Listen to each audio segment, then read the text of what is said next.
नमस्कार दोस्तों, संभव क्लासेज में एक बार फिर आपका स्वागत। मैं हूं आपका दोस्त जी.आर. चौधरी। मैं फिर हाजिर हूं इंडियन पॉलिटी को लेकर।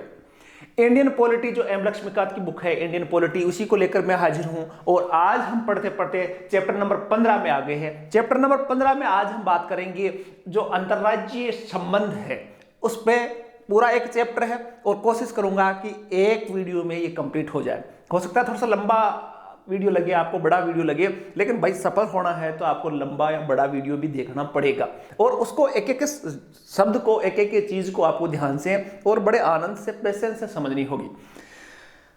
चैप्टर का नाम है अंतर्राज्यीय संबंध या इंटर स्टेट रिलेशन। इस वीडियो में आप देखोगे कि भारत में जो संघात्मक व्यवस्था है उसमें राज्य भी पावरफुल है और केंद्र के पास भी शक्ति है। तो जब ऐसी स्थिति हो, संघात्मक स्टेट हो, तो उस समय राज्य और केंद्र के मध्य विवाद उठना लाजमी है। कई बार राज्य और दूसरे राज्य के मध्य विवाद हो सकता है, या राज्य और केंद्र के मध्य विवाद हो सकता है।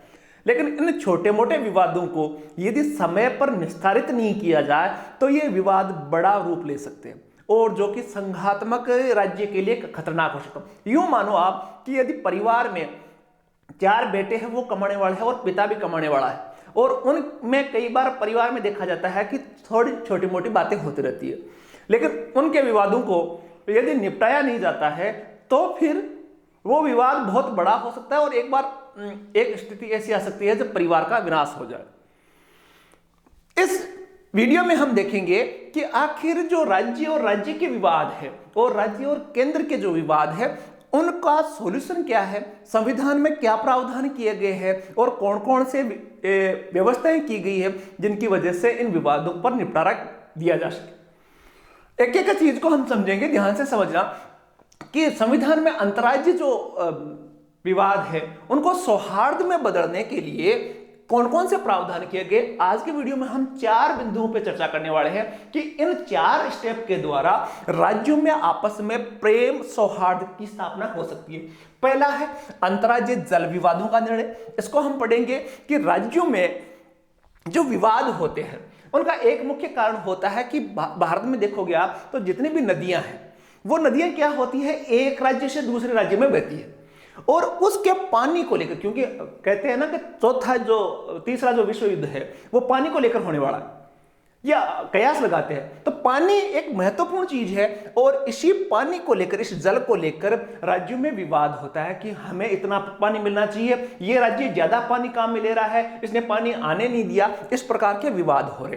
तो पहला, यदि राज्यों में सौहार्द स्थापित करना है तो ये जो जल विवाद है उन पर न्याय निर्णय होना चाहिए, एकदम न्याय संगत। उन पर, उन दोनों स्टेट या 3-4 स्टेट के मध्य किसी नदी को लेकर विवाद है तो उन पर क्या होना चाहिए, न्याय होना चाहिए। तो इसके बारे में पढ़ेंगे।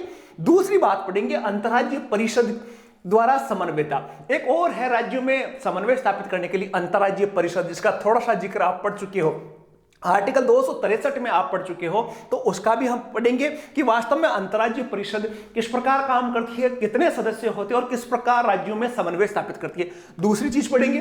तीसरी है सार्वजनिक कानून, दस्तावेज और न्याय प्रक्रियाओं के द्वारा पारस्परिक मान्यता। इसमें आप यह पढ़ोगे कि जो एक प्रत्येक राज्य होता है उसका जो न्याय है, उनके जो कानून है, उनके दस्तावेज है, वो किस प्रकार दूसरे राज्यों में माने जाते हैं, इस चीज को समझेंगे। और चौथी और अंतिम चीज समझेंगे कि अंतर्राज्यीय जो व्यापार वाणिज्य है उसमें क्या क्या राज्यों को स्वतंत्रता है, ताकि उन कानूनों को मानने से, उसमें आर्टिकल हम पढ़ेंगे, और इससे राज्यों में आपस में भाईचारा और प्रेम स्थापित होगा। तो पूरे वीडियो का मकसद एक ही है कि हम वो प्रावधान सीखेंगे कि कैसे आपस में राज्यों के मध्य विवाद नहीं हो, सौहार्द की स्थापना हो, कैसे कैसे केंद्र और राज्यों के मध्य सौहार्द की स्थापना हो। तो 4 बिंदुओं पे देखेंगे, एक एक टॉपिक को हम डिटेल से समझने की कोशिश करेंगे, पूरी एकाग्रता से समझने की कोशिश करो। तो वीडियो के साथ अंत तक आप बने रहना और ध्यान से समझना। यूं नहीं है कि आप सिलेक्शन का वो शॉर्टकट है, वीडियो लंबा होगा तो भी आपको पढ़ना पड़ेगा,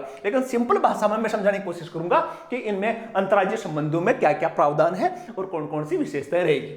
तो पहले हम चैप्टर की बात करते हैं, अंतर्राज्यीय जल विवादों का न्याय निर्णय की चर्चा हम करेंगे।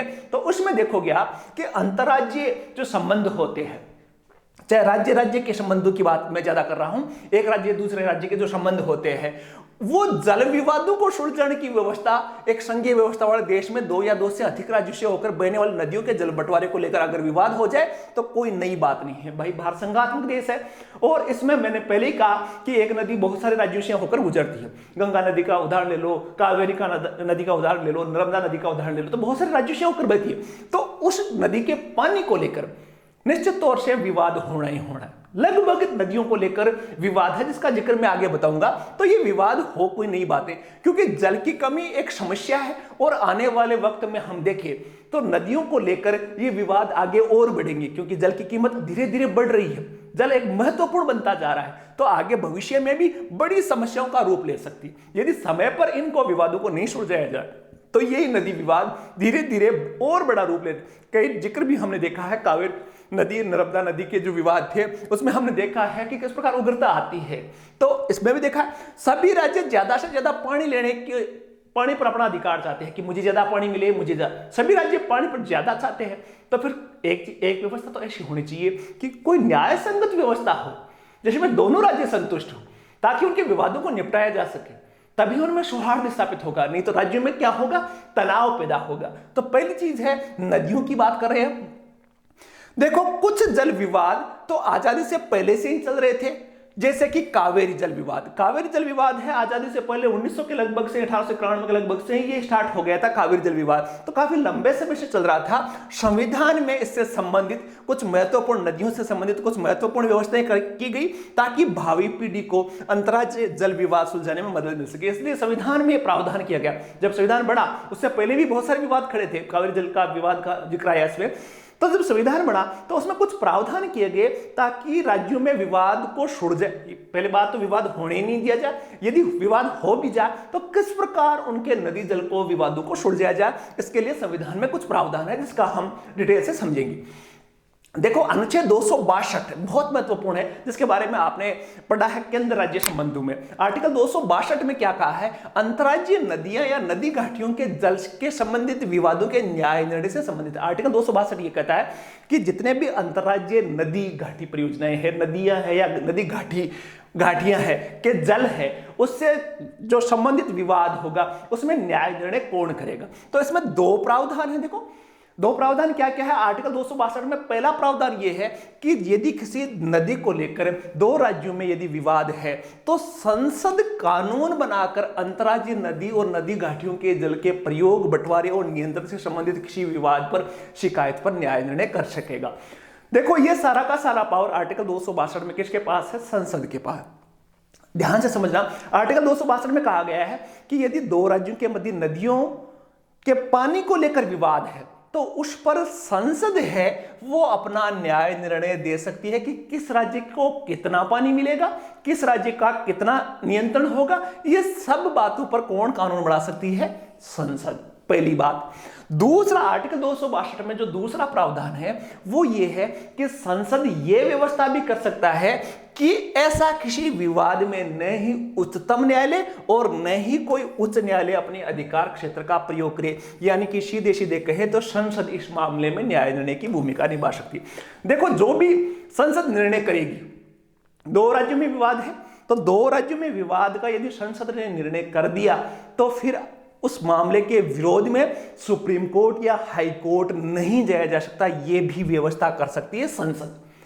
तो कहने का मतलब है कि आर्टिकल 262 में सर्वे सर्वा कौन सी हो गई, संसद। नदियों से संबंधित जो जल है उसके विवाद का निर्णय में सर्वे सर्वा होती है संसद, और संसद के निर्णय के विरुद्ध आप सुप्रीम कोर्ट या हाई कोर्ट में भी नहीं जा सकते। ये दो बातें संविधान में की गई है। अब मैं बात करूं कि इस अनुच्छेद का इस्तेमाल करते हुए भारत की बात करें तो भारत में दो अधिनियम बने। एक नदी बोर्ड अधिनियम बना 1956 में और एक अंतर्राज्यीय जल विवाद अधिनियम बना 1956 में। दोनों कानून जो बने हैं वो 1956 में बने। पहला बना नदी बोर्ड अधिनियम, याद रख लेना, नदी बोर्ड अधिनियम कब बना, 1956 में। और दूसरा अंतर्राज्यीय जल विवाद अधिनियम 1956। ये दो अधिनियम अभी तक बने हुए। क्या है दोनों अधिनियमों की विशेषताएं, क्या प्रावधान है, नदी बोर्ड अधिनियम क्या क्या विशेषताएं हैं उसमें क्या बात है, और दूसरा अंतर्राज्यीय जल विवाद अधिनियम में क्या विशेषताएं, एक को समझिए। तो पहले मैं बात करूं तो नदी बोर्ड अधिनियम 1956 में है। इसका काम यह है कि अंतर्राज्यीय नदियां और नदी घाटियों के नियंत्रण और विकास के लिए नदी बोर्ड की स्थापना करना। पहला जो नदी बोर्ड अधिनियम है वो कहता है कि जो अलग अलग राज्यों के मध्य जो नदियों को लेकर विवाद है उनका निस्तारण करने के लिए नदी बोर्ड की स्थापना की जा सकती है। पहली बात यहां याद रखने वाली बात यह है कि नदी बोर्ड की स्थापना संबंधित राज्य यदि निवेदन करे, जिस जिस राज्य में विवाद है तो वो राज्य संसद से अपील करे, केंद्र से अपील करे कि नदी बोर्ड का गठन किया जाए। तो नदी बोर्ड अधिनियम 1956 के तहत नदी बोर्ड का गठन किया जा सकता है केंद्र सरकार द्वारा। लेकिन केंद्र सरकार कब करेगी, जब कोई राज्य कहेंगे, जहां राज्य निवेदन करे। किससे राज्य निवेदन करे, केंद्र से निवेदन करे, तब केंद्र सरकार नदी बोर्ड का गठन कर सकता है नदी बोर्ड अधिनियम 1956 के तहत। दूसरी बात ध्यान से रखना, अंतर्राज्यीय जल विवाद अधिनियम की क्या बात है। इस कानून का इस्तेमाल करके केंद्र सरकार दो या दो से अधिक राज्यों के मध्य यदि जल विवाद है तो न्याय निर्णय हेतु एक ट्रिब्यूनल का गठन कर सकते हैं। ध्यान रखना, ट्रिब्यूनल अंग्रेजी में अस्थायी न्यायालय। देखो दोनों में है। नदी बोर्ड अधिनियम में क्या होता है, एक बात बनती है केंद्र सरकार द्वारा क्या बनता है, नदी बोर्ड की स्थापना की जा सकती है विवाद का निपटाने के लिए। दूसरा जो अधिनियम अंतर्राज्यीय जल विवाद अधिनियम, इसमें है ट्रिब्यूनल की गठन किया जाता है। अंग्रेजी में बोलते हैं ट्रिब्यूनल। ट्रिब्यूनल का हिंदी अर्थ होता है अस्थायी न्यायालय। ठीक है, तो इसमें अस्थायी न्यायालय ट्रिब्यूनल किसको बोलते हैं, तो मैं बता दूं कि जब भी राज्य केंद्र से कहे कि हमारे विवाद है इस नदी को लेकर और हमें आप निर्णय कीजिए, तो उस समय केंद्र क्या करता है, ट्रिब्यूनल अस्थायी न्यायालय घोषित कर देता है। और वो न्यायालय जज की तरह, एक हाई कोर्ट की तरह या सुप्रीम कोर्ट की तरह उस पर मामले में जांच करता है, पैरवी की जाती है दोनों राज्यों द्वारा और बाद में निर्णय दिया जाता है। तो उसको बोलते हैं न्यायाधिकरण या ट्रिब्यूनल। देखो, इसका फैसला जो अंतिम तथा विवाद से संबंधित सभी पक्षों के लिए मान्य होता है। और एक बार किसी नदी विवाद के ट्रिब्यूनल ने कोई निर्णय दे दिया तो फिर राज्यों को ट्रिब्यूनल का जो निर्णय है वो मानना पड़ता है और उसके विरुद्ध सुप्रीम कोर्ट, हाई कोर्ट कहीं नहीं जाया जा सकता। देखो, और इसका मतलब ये नहीं है कि इस मामले को लेकर उच्चतम न्यायालय नहीं ले जाया जा सकता। इस सब मसले में अगर कानूनी दांवपेच हो वैसे नहीं जा सकते, लेकिन यदि कोई कानूनी दांवपेच फंस गया तब ट्रिब्यूनल के विरुद्ध आप उच्चतम न्यायालय में जा सकते हो। तो उच्चतम न्यायालय में यह अधिकार है कि वह राज्यों के मध्य जल विवाद की स्थिति में उससे जुड़े मामलों की सुनवाई कर सकता है। देखो ध्यान से समझना, आप जो ट्रिब्यूनल होता है, ट्रिब्यूनल वैसे अस्थायी न्यायालय होता है। ज्यादातर उसमें जो बैठते हैं निर्णय करने वाले वो काफी कानून की जानकार या यूं कहे कि हाई कोर्ट के रिटायर्ड जज वैसे बैठते हैं। लेकिन इसमें यदि कानूनी विवाद हो तब तो आप सुप्रीम कोर्ट जा सकते हो, अन्यथा इसका निर्णय राज्यों को मानना ही पड़ता है। तो दो चीजों का गठन कर सकती है, एक है नदी बोर्ड का गठन किया जा सकता है और एक ट्रिब्यूनल का गठन किया जा सकता है। दोनों ही 1956 के अधिनियम जो अलग अलग थे उनके तहत इनका निर्माण होता है। अब ट्रिब्यूनल जो है वो निर्णय करता है या नदी बोर्ड है वो निर्णय करता है। इन दोनों के निर्णयों से जो दो राज्यों के मध्य नदी पानी को लेकर विवाद था उस विवाद को सुलझाया जा सकता है। आर्टिकल 262 अभी तक वर्तमान में देखें तो अंतर्राज्यीय संबंध और नदी जल विवादों की सूचियां हैं। ये काफी ज्योग्राफी में काफी महत्वपूर्ण सवाल बनता है कि अलग अलग नदियां हैं उसको लेकर अलग अलग राज्यों में विवाद है। काफी इंपॉर्टेंट है, ध्यान रखना आप। वैसे ये जो मैं पढ़ा रहा हूं ये पोर्शन ज्योग्राफी का है, लेकिन फिर भी आपको याद रखना है कि जैसे कृष्णा जल विवाद है तो कृष्णा जल विवाद जो है वो एक न्यायाधिकरण का गठन किया गया था, ट्रिब्यूनल का गठन किया गया था 1969 में। और जो कृष्णा जल विवाद है वो किन किन राज्यों के मध्य है, महाराष्ट्र, कर्नाटक और आंध्र प्रदेश। ये याद रखना है आपको। सवाल पूछा जाता है यहां से कि जो कृष्णा जल विवाद है वो किन राज्यों के मध्य जल विवाद है, तो इसका सीधा सा जवाब है महाराष्ट्र, कर्नाटक और आंध्र प्रदेश, क्योंकि कृष्णा नदी इन राज्यों से होकर बहती है, इसलिए कृष्णा नदी विवाद किससे है, महाराष्ट्र, कर्नाटक और आंध्र प्रदेश से। रट्टा मार लेना चाहिए। दूसरा है गोदावरी जल विवाद न्यायाधिकरण का गठन हुआ 1969 में। तो देखो 1969 में दो कृष्णा और गोदावरी को लेकर ट्रिब्यूनल का गठन हुआ और जो गोदावरी नदी है वो भी महाराष्ट्र, कर्नाटक, आंध्र प्रदेश के साथ ही मध्य प्रदेश और उड़ीसा के मध्य विवाद है। इसमें 5 राज्य है गोदावरी नदी विवाद में फंसे हुए हैं और उसका न्यायाधिकरण 1969 में गठित हुआ ट्रिब्यूनल और उसका निर्णय आया। नर्मदा जल विवाद न्यायाधिकरण की बात करें तो यह भी 1969 में आया और इसमें है नर्मदा नदी विवाद में राजस्थान, गुजरात, मध्य प्रदेश और महाराष्ट्र, 4 राज्यों के मध्य नर्मदा, आप सबको पता है नर्मदा मध्य प्रदेश से निकलती है, राजस्थान में बहती है, गुजरात में और महाराष्ट्र से। तो इस प्रकार 4 राज्य है। 10 बार ये सवाल पूछा गया, नर्मदा नदी जल विवाद किन राज्यों से संबंधित है, कौन सा राज्य संबंधित नहीं है।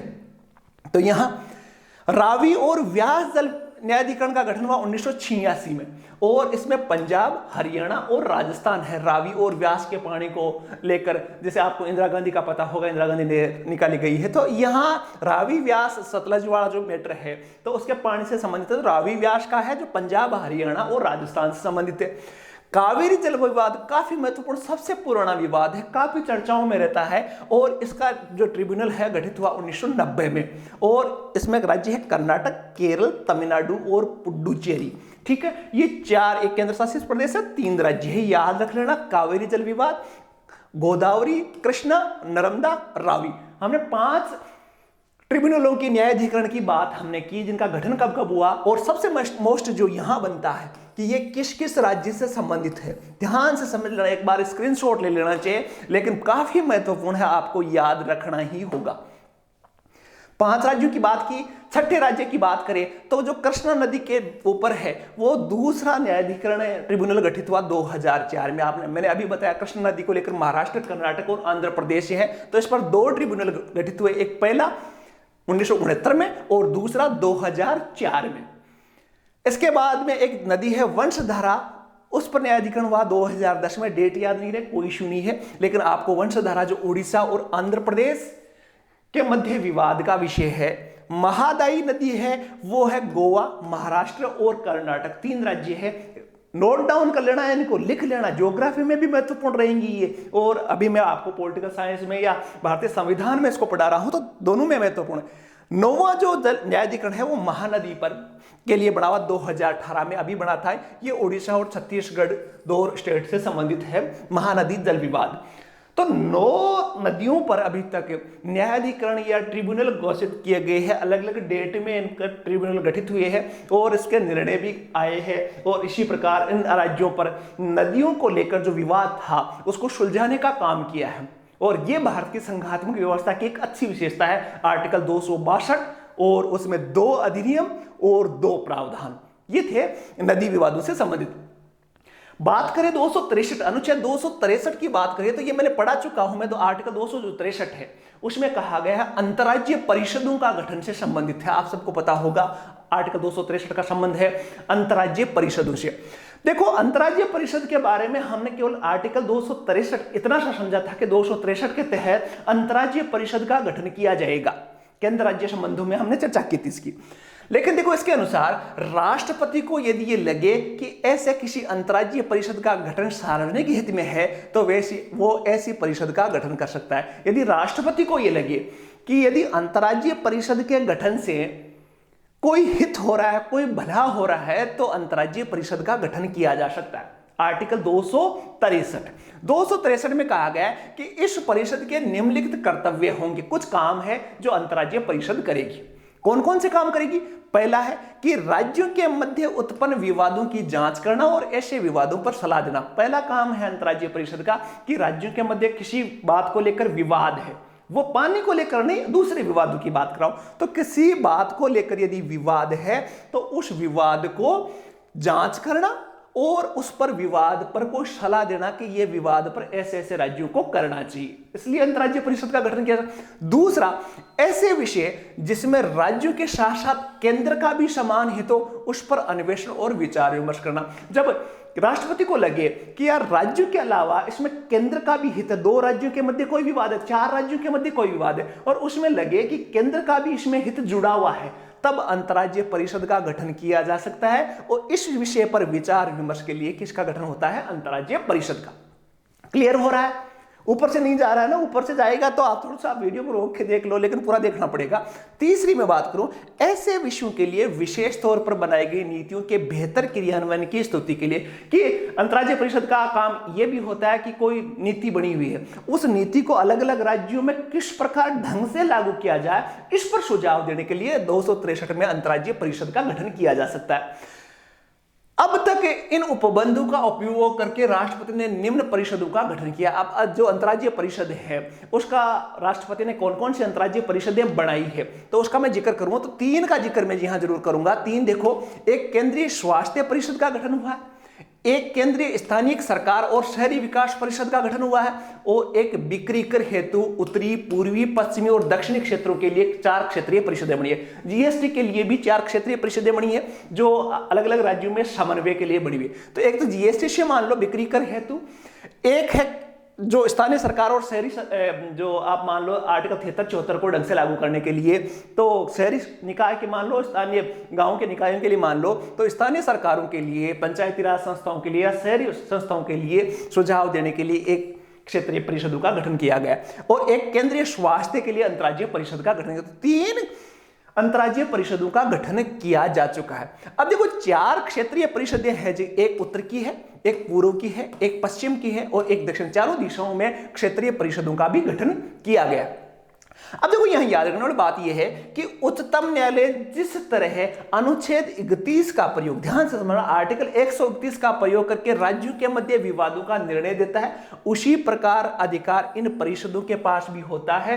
अंतर बस इतना है कि परिषद का कार्य सलाहकारी होता है, जबकि उच्चतम न्यायालय का निर्णय अनिवार्य रूप से आर्टिकल 131 जो अलग अलग राज्यों के मध्य विवादों को निपटाने के लिए है उच्चतम न्यायालय का। आर्टिकल 131 का काम क्या है? जो अलग अलग राज्यों के मध्य विवाद है उनको निपटाने का काम। 2 राज्यों का विवाद आ गया तो आर्टिकल 131 के तहत वो निर्णय देता है, लेकिन उच्चतम न्यायालय के निर्णय को मानना ही पड़ता है। जबकि इन परिषदों की बात करूं तो वो केवल मानना जरूरी नहीं है, ठीक है, केवल सलाह के रूप में होती है कि इन राज्यों को ये करना चाहिए।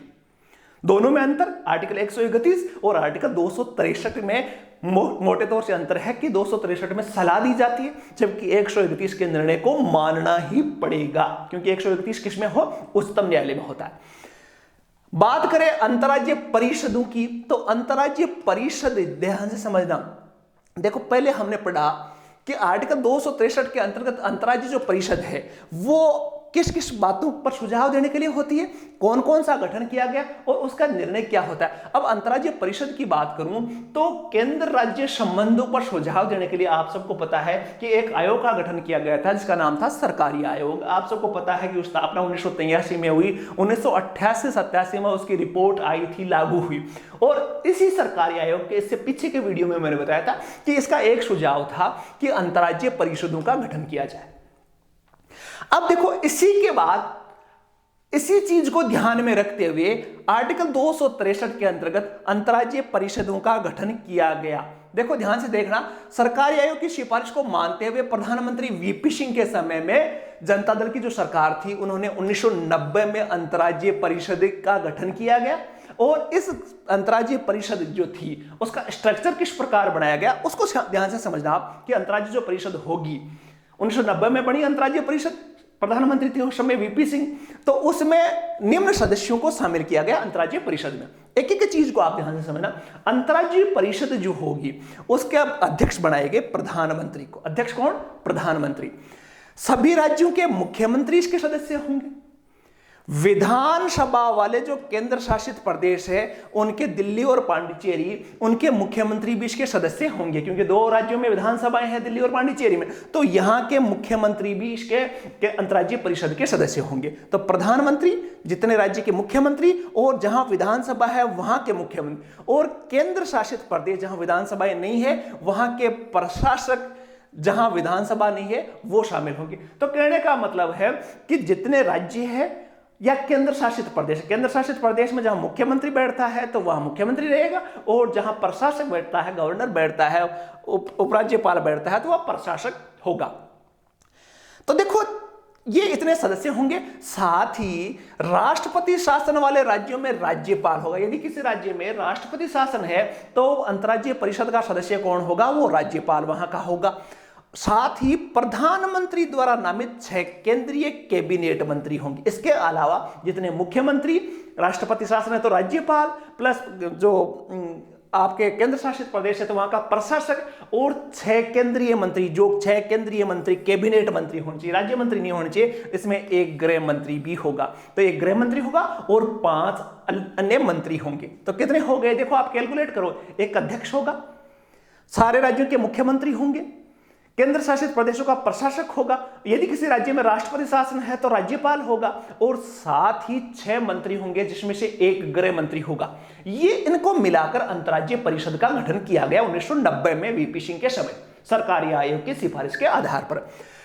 अब देखो, ध्यान देने वाली बात यह है कि प्रधानमंत्री द्वारा जो नामित होंगे 6 मंत्री, वो कैबिनेट परिषद के स्थायी आमंत्रित सदस्य होंगे। ये आमंत्रित सदस्य काउंट होंगे। इस परिषद, जो अंतर्राज्यीय परिषद है, वो उसका सुझाव क्या है, क्या कौन कौन से सलाह होती है, कौन कौन से कार्य होते हैं, तो उनको ध्यान से देखना। ऐसे विषयों पर अन्वेषण और विचार विमर्श करना जिनका राज्य अथवा केंद्र के साझा हित नहीं। तो वही मैंने पहले बात बताई कि अंतर्राज्यीय परिषद जो 1990 में गठित हुई, उसकी जो सुझाव थे, उसके जो कार्य थे, वो क्या थे कि पहला कि राज्य और केंद्र के जहां साझा हित हो उन पर विचार विमर्श करने के लिए अंतर्राज्यीय परिषद का गठन किया। दूसरा, इस विषय पर नीति और इसके क्रियान्वयन में बेहतर समन्वय की संस्तुति करना, कि अंतर्राज्यीय परिषद जो है उसका काम यह होगा कि राज्यों में बेहतर तालमेल हो, नीतियां बेहतर क्रियान्वयन, अच्छी नीतियां, जो नीतियां है वो ढंग से लागू हो, इस पर सुझाव देने का काम अंतर्राज्यीय परिषद को दिया गया। ऐसे दूसरे विषयों पर विचार विमर्श करना जो राज्यों में सामान्य हित के हो और अध्यक्ष द्वारा सौंपे गए। यदि कोई अंतर्राज्यीय परिषद का अध्यक्ष जो प्रधानमंत्री होगा, वो कुछ नए ऐसे काम भी सौंप सकता है जो राज्यों के हित में हो और राज्यों के सामान्य लाभ के लिए हो, राज्यों में आपस में तालमेल या राज्यों के भलाई के लिए कुछ कार्य है, तो वो अध्यक्ष उनको सौंप सकता है। कुछ काम मोटे मोटे आइडिया आपको हो गया होगा कि अंतर्राज्यीय परिषदों का काम ऐसे कामों को ध्यान में रखकर विचार विमर्श करना है जिसमें राज्य और केंद्र दोनों का भला हो, किसी राज्य का भला हो, एक से ज्यादा राज्यों का भला हो, तो उस मामलों में सलाह देने के लिए अंतर्राज्यीय परिषद का गठन किया गया और उस पर सुझाव विचार विमर्श किया जाता है। देखो, अंतर्राज्यीय परिषद आर्टिकल 263 पे बार बार कर रहा हूं, तो इसमें कुछ अलग से तथ्य देखो। परिषद की एक वर्ष में कम से कम 3 बैठकें होती है। अंतर्राज्यीय परिषद की जो बैठकें हैं वो एक साल में कम से कम 3 बार होती है, जिसमें वहां के राज्य प्रधानमंत्री और राज्यों के मुख्यमंत्री आपस में बैठते हैं। बार बार आप न्यूज पेपरों में देखोगे तो 12 महीने में जब इसकी बैठक होती है तो सारे मुख्यमंत्री दिल्ली में कहीं और जगह बैठक करते हैं और विचार विमर्श करते हैं। बैठकें पारदर्शी और प्रश्नों पर निर्णय एकमत से होता है, और अंतर्राज्यीय परिषद के जो भी निर्णय होते हैं वो सभी राज्यों के मुख्यमंत्री और प्रधानमंत्री प्लस जो मंत्री होते हैं वो एकमत होकर निर्णय करते हैं। ये नहीं है कि वोटिंग होती है, उसमें एकमत होकर निर्णय करते हैं। परिषद की एक स्थायी समिति भी होती है और इसकी स्थापना 1996 में की गई। जैसे इनकी बैठकें तो 12 महीने में 3 बार होती है, लेकिन एक स्थायी समिति भी होती है जो 365 दिन काम करती है, ताकि परिषद के विचार विमर्श मामलों में सतत चर्चा की जा सके। जो स्थायी समिति होती है वो 365 दिन सक्रिय होती है और विभिन्न मुद्दों पर चर्चाएं विचार विमर्श करती है। इस स्थायी समिति में भी निम्नलिखित सदस्य होते हैं। स्थायी समिति जो होती है उसके सदस्य कौन कौन से होते हैं? तो पहले गृह मंत्री, मैंने कहा था 6 कैबिनेट मंत्रियों में से एक गृह मंत्री होता है, तो गृह मंत्री इसका अध्यक्ष होगा। 5 केंद्रीय कैबिनेट मंत्री और 9 मुख्यमंत्री। देखो, 5 कैबिनेट, 9 मुख्यमंत्री 14 और एक अध्यक्ष 15। तो इसकी जो स्थायी समिति होती है उसके 15 सदस्य होते हैं और इसके सतत चलती है, 12 महीने चलती रहती है। परिषद की सहायता के लिए एक सचिवालय ऑफिस भी बना होता है और जिसे अंतर्राज्यीय परिषद सचिवालय कहा जाता है, इंटर स्टेट काउंसिल सेक्रेटरीट। तो इसको अंतर्राज्यीय परिषद सचिवालय कहा जाता है और इसकी स्थापना 1991 में हुई। सचिवालय की जो स्थापना है 1900, और इसका प्रमुख भारत सरकार का एक सचिव होता है, और जो सचिवालय होता है उसका जो अध्यक्ष होता है, प्रमुख होता है, वो होता है एक सचिव, इस तरह का व्यक्ति होता है। 2011 से यह सचिवालय क्षेत्रीय परिषदों के सचिवालय के रूप में भी कार्य करता है। और जो क्षेत्रीय कार्यालय होते हैं इसके कुछ अलग अलग जगह क्षेत्रीय कार्यालय भी होते हैं। तो ये बहुत महत्वपूर्ण चीजें आई। इसकी स्थापना 1991 में हुई। अध्यक्ष कौन होता है? इसका सचिव, सचिवालय का सचिव होता है, स्थायी समिति का गृह मंत्री होता है और क्षेत्रीय जो अंतर्राज्यीय परिषद है उसका अध्यक्ष प्रधानमंत्री होता है। 3 चीजें आपको कंप्लीट होना। अंतर्राज्यीय परिषद का अध्यक्ष होता है प्रधानमंत्री, सदस्य कौन होते हैं? मुख्यमंत्री, और यदि केंद्र शासित प्रदेश है तो उसका प्रशासक, प्लस 6 मंत्री जिसमें एक गृह मंत्री होगा।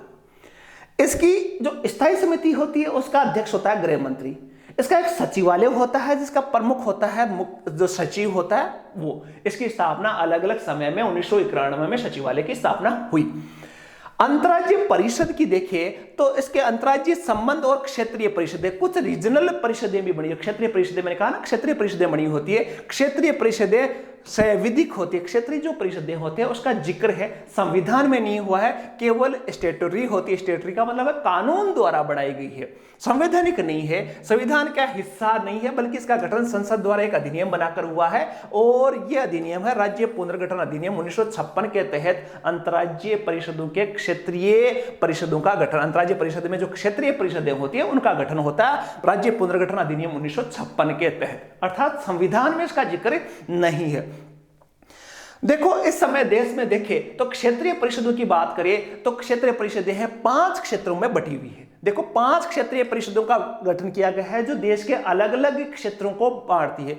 एक है उत्तरी क्षेत्रीय परिषद, एक है मध्य क्षेत्रीय परिषद, एक है पूर्वी क्षेत्रीय परिषद, एक है पश्चिम क्षेत्रीय परिषद और एक है दक्षिण। देखो चारों दिशा में पूर्व, पश्चिम, उत्तर, दक्षिण और एक मध्य, 5 क्षेत्रीय परिषदों का गठन किया गया। अब आपको याद रखना है कि उत्तर जो क्षेत्रीय परिषद है उसमें उत्तर के 5 राज्य शामिल है, मध्य क्षेत्रीय परिषद में मध्य भारत के राज्य शामिल है, पूर्वी क्षेत्रीय परिषद में पूर्वी भारत के राज्य शामिल है, पश्चिमी क्षेत्रीय परिषद में पश्चिमी भारत के राज्य शामिल है और दक्षिणी क्षेत्रीय परिषद में दक्षिणी क्षेत्रों के राज्य है। ध्यान से देखना, उत्तर क्षेत्रीय परिषद में है पंजाब, हरियाणा, हिमाचल प्रदेश, राजस्थान, दिल्ली, चंडीगढ़ और जम्मू कश्मीर। कितने राज्य हुए? 1 2 3 4 और ये देखो दोनों मानने 5 राज्य, ये भी अभी हो गया तो इसको भी डिवाइड कर दिया गया।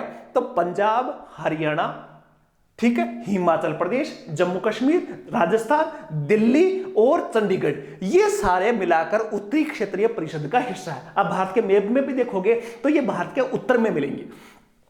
मध्य क्षेत्रीय परिषद की मैं बात करूं तो मध्य में आपको पता है मध्य प्रदेश, उत्तर प्रदेश, उत्तराखंड और छत्तीसगढ़, ठीक है। और जो उत्तर क्षेत्रीय परिषद है उसका जो मुख्यालय है वो है नई दिल्ली में। दोनों चीजें याद रखना, आप ध्यान से देखना कि जो उत्तर क्षेत्रीय परिषद है, उत्तर क्षेत्रीय परिषद में ये राज्य है और जो रेड अक्षर में लिख रखा है नई दिल्ली, ये इसका मुख्यालय। तो कई बार सवाल पूछा जाए कि उत्तर क्षेत्रीय परिषद का मुख्यालय कहां है, तो नई दिल्ली में इसका कार्यालय है। मध्य क्षेत्रीय परिषद में आपका है मध्य प्रदेश है, उत्तर प्रदेश है, उत्तराखंड है, ठीक है, और छत्तीसगढ़ है, ये राज्य शामिल है 1 2 3 और 4 और इसका मुख्यालय कहां है? इलाहाबाद में। पूर्वी क्षेत्रीय परिषद में देखें तो बिहार, पश्चिम बंगाल, उड़ीसा, इन 3 राज्यों को मिलाकर पूर्वी क्षेत्रीय परिषद का निर्माण किया गया और उसका जो मुख्यालय है वो कोलकाता में। पश्चिमी क्षेत्रीय परिषद की बात करें तो ये महाराष्ट्र, गुजरात, राजस्थान से आप पीछे खिसक जाओ, महाराष्ट्र, गुजरात, गोवा, दमन दीव, दादर और नगर हवेली और इसका मुख्यालय कहां है? मुंबई में। और दक्षिणी क्षेत्रीय परिषद की बात करें तो दक्षिण के राज्य है कर्नाटक, तमिलनाडु, आंध्र प्रदेश और तेलंगाना और इसकी जो मुख्यालय है वो चेन्नई में है। तो 5 क्षेत्रों में विभाजित किया गया है अलग अलग क्षेत्रीय परिषदों के रूप में। तो इसको भी याद रखना। क्षेत्रीय परिषद के सदस्यों की मैं बात करूं, अंतर्राज्यीय परिषद की बात कर ली, क्षेत्रीय परिषदों की मैं बात करूं तो क्षेत्रीय परिषद में कौन कौन शामिल होते हैं? केंद्र सरकार का गृह मंत्री होता है एक, दूसरा सभी राज्यों के मुख्यमंत्री जो उस परिषद के अंतर्गत आते हैं। जैसे आपको उत्तरी क्षेत्रीय परिषद की बात करें तो उसमें राजस्थान के मुख्यमंत्री शामिल होंगे, पंजाब के मुख्यमंत्री शामिल होंगे, हरियाणा के मुख्यमंत्री शामिल होंगे, जम्मू कश्मीर के मुख्यमंत्री शामिल होंगे, हिमाचल प्रदेश के मुख्यमंत्री शामिल होंगे। तो इस प्रकार उस क्षेत्र के सभी मुख्यमंत्री शामिल होंगे। क्षेत्र के प्रत्येक राज्य के 2 अन्य मंत्री, मुख्यमंत्री के साथ साथ 2 अन्य मंत्री, और क्षेत्र में स्थित प्रत्येक केंद्र शासित प्रदेश का प्रशासक, ये सारे क्षेत्रीय परिषद के सदस्य होते हैं। तो देखो जैसे अभी मैं बात करूं कि आप देखो, हाँ, जैसे पूर्वी क्षेत्र की बात करूं तो इसमें एक तो गृह मंत्री होगा, ठीक है, और इसका मुख्यमंत्री, 1 मुख्यमंत्री, 2 मुख्यमंत्री और 3 मुख्यमंत्री, 3 मुख्यमंत्री हो गए और 3 के साथ 2 मंत्री, तो 3 दूनी 6 और 3 9 और 1 10। तो पूर्वी क्षेत्रीय परिषद में कितने सदस्य होंगे? 10 सदस्य होंगे। तो इस प्रकार क्षेत्रीय परिषदों के सदस्यों की मैंने बात की कि मुख्यमंत्री होंगे, 2 मंत्री होंगे और गृह मंत्री इसका अध्यक्ष मान लो आप। केंद्र सरकार का गृह मंत्री 5 क्षेत्रीय परिषदों का अध्यक्ष होता है। तो गृह मंत्री मैंने कहा अध्यक्ष होगा, पांचों जो क्षेत्रीय परिषदें होंगी उसमें केंद्रीय गृह मंत्री होगा। जैसे अभी वर्तमान में राजनाथ सिंह है तो राजनाथ सिंह क्षेत्रीय परिषदों के अध्यक्ष है। प्रत्येक मुख्यमंत्री क्रमानुसार 1 वर्ष के समय के लिए परिषद का उपाध्यक्ष के रूप में कार्य करता है, और जो मुख्यमंत्री होते हैं वो उपाध्यक्ष होते हैं और क्रम से चलता रहता है। कभी एक राज्य का मुख्यमंत्री, इस साल एक राज्य का मुख्यमंत्री उपाध्यक्ष होगा, अगले साल दूसरे राज्य का मुख्यमंत्री उपाध्यक्ष होगा, अगले साल तीसरे राज्य का मुख्यमंत्री उपाध्यक्ष होगा। इस प्रकार ये क्रम से उपाध्यक्ष का पद मुख्यमंत्री के पास जाता रहता है। अब देखो, इसके बात करें तो क्षेत्रीय परिषदों में कुछ सलाहकार भी होते हैं जो बैठकों में भाग तो ले सकते हैं, लेकिन उनमें कभी कोई निर्णय करना है, वोट करना है, तो वो सलाहकार उसमें वोटिंग नहीं कर सकते। और इसमें क्षेत्रीय परिषदों में जो सलाहकार होते हैं वो योजना आयोग द्वारा मनोनीत व्यक्ति सलाहकार हो सकते हैं, क्षेत्र में स्थित राज्य सरकार के मुख्य सचिव है वो सलाहकार हो सकते हैं, और क्षेत्र के राज्य का विकास आयुक्त है वो भी सलाहकार हो सकते हैं क्षेत्रीय परिषदों में। तो कुछ आपके क्षेत्रीय परिषदें और अंतर्राज्यीय परिषदों की हमने चर्चा की, तो मोटे तौर से आपके इजी भाषा में समझ में आया होगा कि किस प्रकार क्या चल रहा है।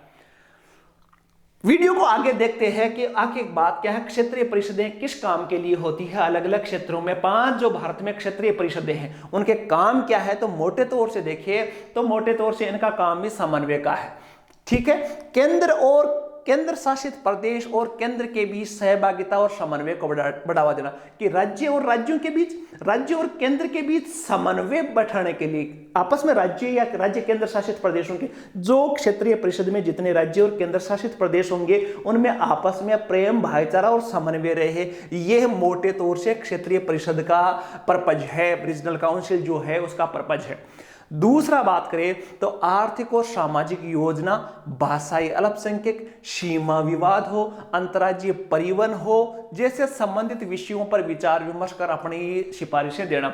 देखो, अंतर्राज्यीय परिषदों का एक काम यह भी है कि जैसे एक रोडवेज है, राजस्थान रोडवेज है, मध्य प्रदेश में भी जाती है, गुजरात में भी जाती है, तो इस प्रकार का कोई विषय हो तो उस पर किस प्रकार क्या चलना है, कैसे करना है, कहां से कौन सी जाएगी, मध्य प्रदेश के राजस्थान में कौन सी आएगी, राजस्थान के मध्य प्रदेश में कौन सी आएगी, सामाजिक योजनाएं बनानी है, चाहे भाषाई अल्पसंख्यकों की भलाई करना हो या राज्य के मध्य सीमा विवाद, अभी पूर्वोत्तर में सीमा विवाद चल रहा है, तो इस प्रकार के मामलों पर सलाह देने के लिए क्षेत्रीय परिषदें काम करती है। इसके अलावा मुख्य विकास योजनाएं सफल और तीव्र क्रियान्वयन के लिए दूसरों की सहायता करना, मुख्य विकास की योजनाएं किस प्रकार विकास की योजनाएं अधिकतम फायदा दे सकती है इसके लिए भी सुझाव देने का काम करती है विकास परिषद। तीक्ष्ण राज्य भावना, क्षेत्रवाद, भाषावाद और विशेषताओं के विकास को रोकने के लिए, यदि क्षेत्रवाद, भाषावाद जैसे बीमारियां जो पैदा हो रही है तो उनको रोकने के लिए क्षेत्रीय परिषदें सहयोग करती है।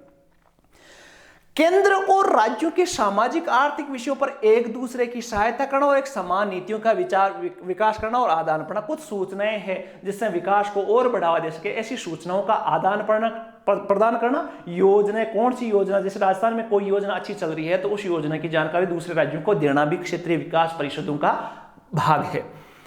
देश के अलग अलग क्षेत्रों के मध्य राजनीतिक जो समस्याएं हैं उस पर एडजस्ट करना, उन समस्याओं पर विचार करना और राजनीतिक विकास करना भी क्षेत्रीय विकास परिषदों का मुख्य दायित्व है।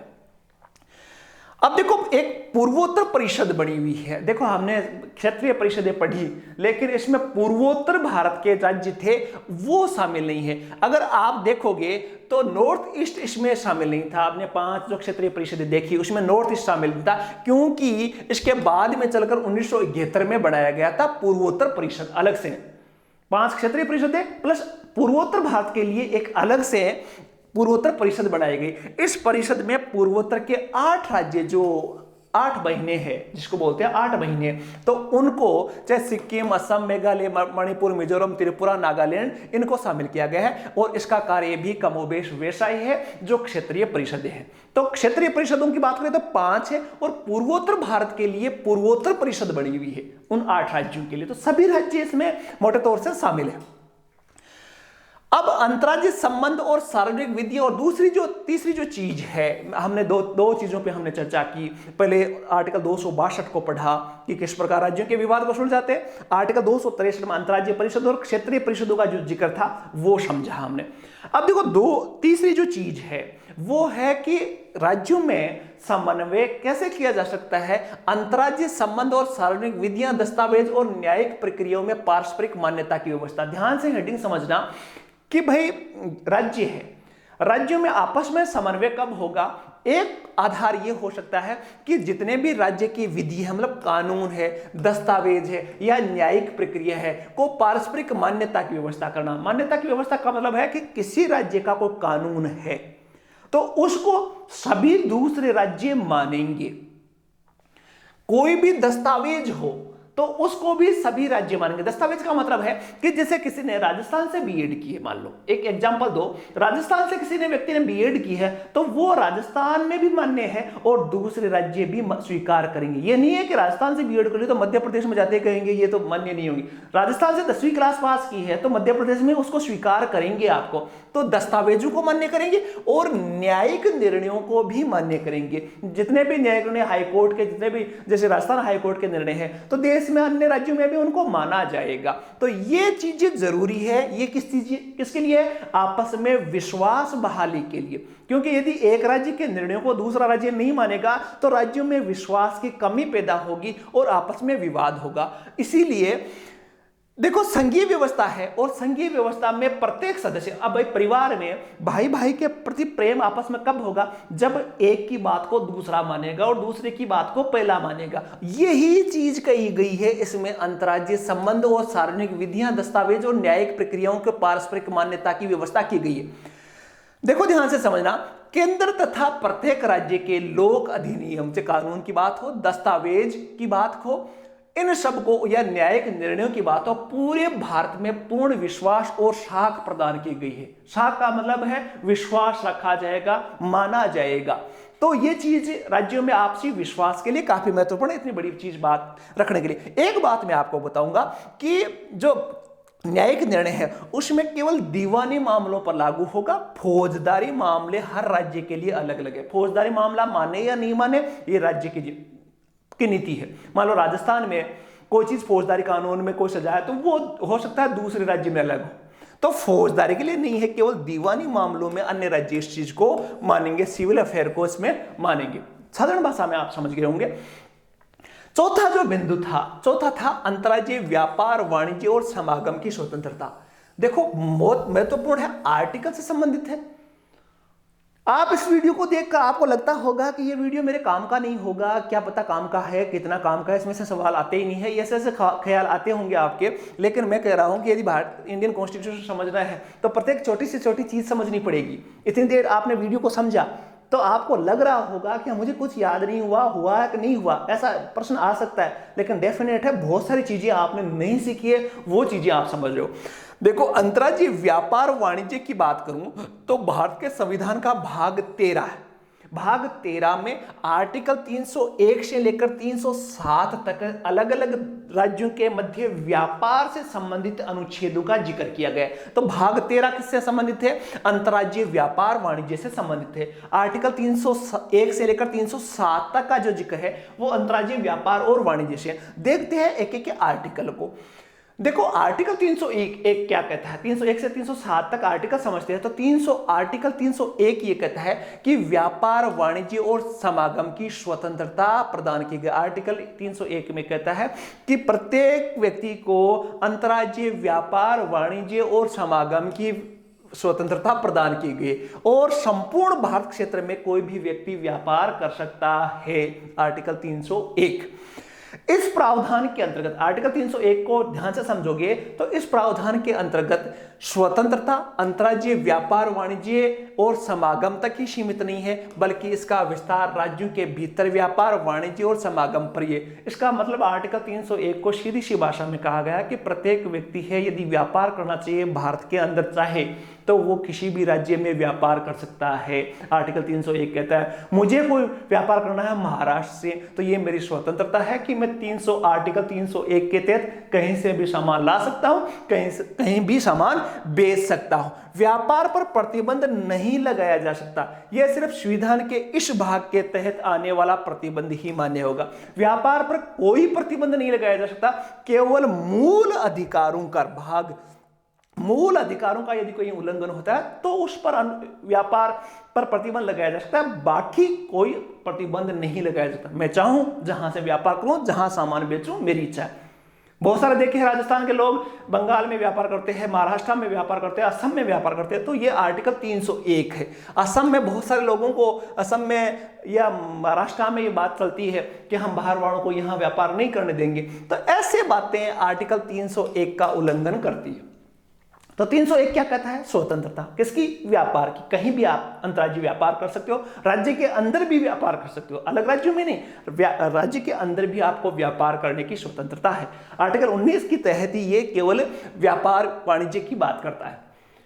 आर्टिकल 302 को देखते हैं। 302 क्या कहता है कि व्यापार, वाणिज्य और समागम पर निर्बंधन अधिरोपित करने की संसद की शक्ति। आर्टिकल 302 ये कहता है कि जो व्यापार की स्वतंत्रता आर्टिकल 301 में दी गई थी, उस पर संसद है कुछ निर्बंधन लगा सकती है, मतलब अंकुश लगा सकती है। कैसे? कि यदि लोक हित को ध्यान में रखकर संसद राज्यों के मध्य अथवा किसी राज्य के भीतर व्यापार, वाणिज्य, समागम पर स्वतंत्रता पर कुछ प्रतिबंध लगा सकती है। आर्टिकल 302 कहता है कि संसद चाहे जहां जनता की भलाई हो, लोक हित में हो, तो वहां संसद आर्टिकल 301 पर कुछ प्रतिबंध लगा सकती है। आर्टिकल 302, 301 में तो छूट दी गई है और 302 में संसद को पावर दिया गया कि उस पर कुछ अंकुश लगाया जा सकता है। आर्टिकल 303 क्या कहता है कि व्यापार और वाणिज्य के संबंध में संघ और राज्यों की विधायी शक्तियों का निर्बंधन। देखो, आर्टिकल 303 कहता है कि व्यापार और वाणिज्य से संबंधित जो भी नियम है, चाहे केंद्र संघ के हो या राज्य के हो, उस पर विधायी शक्तियों पर निर्बंधन। विधायी मतलब कानून निर्माण पर कुछ निर्बंध लगाते हैं। संसद अनुच्छेद 302 का इस्तेमाल करके कोई ऐसी विधि नहीं बना सकती जो भेदभाव पैदा कर सकती है। दूसरे शब्दों में, संसद एक राज्य को दूसरे राज्य पर प्राथमिकता नहीं दे सकती, यानी कि अगर प्रतिबंध होगा तो वे सभी राज्यों के लिए होगा। आर्टिकल 303 कहता है कि संसद के जो प्रतिबंध लगाने की क्षमता है वो न्यायोचित होनी चाहिए। भाई 301 क्या कहता है? स्वतंत्रता। 302 कहता है कि संसद प्रतिबंध लगा सकती है। 303 में जो संसद प्रतिबंध लगाती है उसके बारे में कहा गया कि प्रतिबंध, पहली बात तो न्यायोचित होने चाहिए और राज्यों में भेदभाव पैदा नहीं करने वाले। यदि प्रतिबंध लगता है तो यह नहीं है कि राजस्थान पे तो प्रतिबंध लगा दिया और महाराष्ट्र को छूट दे दी, ऐसा कुछ नहीं कर सकते। यदि राजस्थान पे प्रतिबंध लगा है तो अपने आप महाराष्ट्र पे भी प्रतिबंध लगेगा, और यदि राजस्थान में नहीं लगाना है तो महाराष्ट्र पे भी नहीं लगेगा। भेदभाव राज्यों में नहीं किया जा सकता। आर्टिकल 303। हालांकि अगर किसी राज्य में माल की कमी हो जाती है तो इस स्थिति से निपटने के लिए अगर संसद को कोई भी भेदकारी विधि भी बनानी पड़े तो बना सकती है।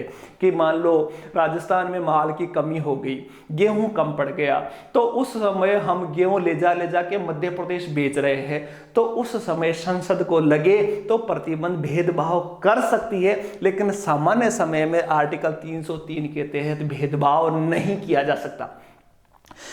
बात करेंगे आर्टिकल 304 की, तो 304 राज्यों के बीच व्यापार, वाणिज्य और समागम पर निर्बंधता। देखो, इसको 304 को समझेंगे कि किसी राज्य का यदि विधानमंडल विधि द्वारा अन्य राज्यों से आयात किए गए माल पर कोई ऐसा कर अधिरोपित करता है जो उस राज्य में उत्पादित वैसे ही माल पर लगता है, लेकिन राज्य विधानमंडल को यह सुनिश्चित करना होगा कि आयात किए गए माल उस राज्य से उत्पादित माल के बीच कोई विभेद नहीं करे। ध्यान से समझना इसकी भाषा को।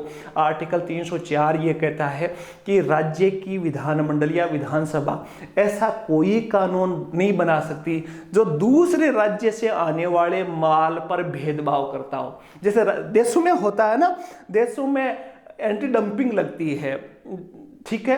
तो जैसे मैं बात करूं कि राजस्थान में कोई चीज बन रही है, जूते, उस पर जूते पर टैक्स है 10%, ठीक है।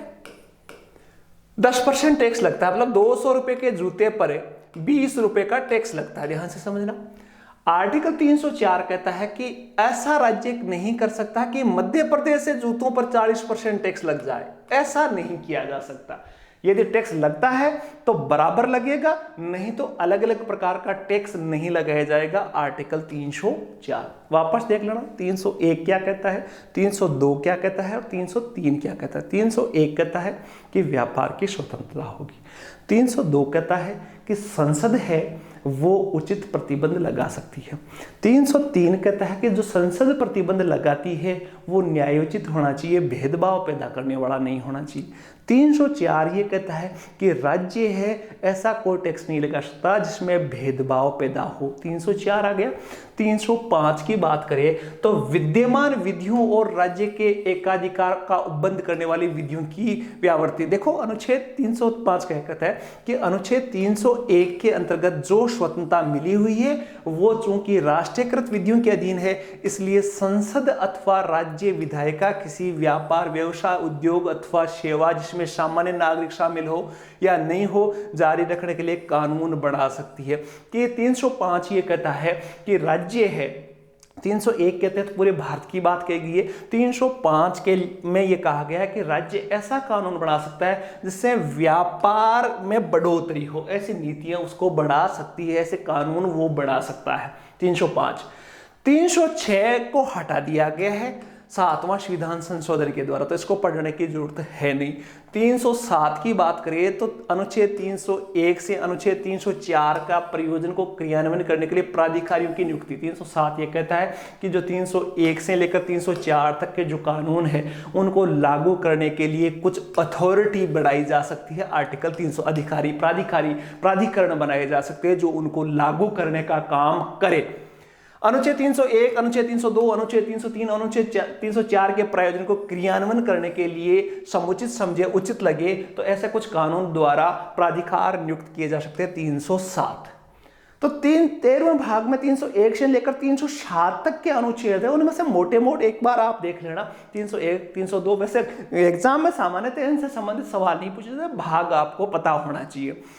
अंतर्राज्यीय परिषद आर्टिकल 263 और 262 जो है वो काफी महत्वपूर्ण, साथ ही नदी घाटी जो परियोजनाएं हैं जिसमें विवाद है, न्यायाधिकरण जो है उसके बारे में हमने पढ़ा, तो वो काफी महत्वपूर्ण, एक बार आप उसको ध्यान से देख लेना। वीडियो में आपको क्या कुछ अच्छा लगा और कौन सी चीज आपके नहीं समझ में कमेंट करके पूछ सकते हो। एक नए वीडियो अगले चैप्टर से संबंधित होगा, उसको लेकर जल्द हाजिर होऊंगा। वीडियो कैसा लगा ये भी कमेंट करके बताना। एक नए वीडियो में फिर मिलेंगे, तब तक के लिए शुभ रात्रि, जय हिंद, जय भारत।